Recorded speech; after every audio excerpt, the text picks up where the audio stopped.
же это такое? Ни минуты покоя. А Люся, как всегда, спит. А я сейчас, короче, отодвигала вот эту кровать и шкаф поменяла. Сюда повернула, что можно отсюда так смотреть.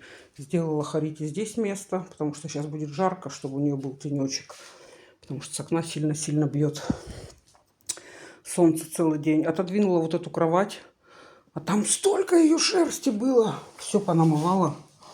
Уже мою не знаю какой раз. В общем, у меня, как всегда, мои любимые, развлекуху всегда себе найду. Все там. Вот эту кровать отодвинула сюда, на середину комнаты. Там за ней все повымывала.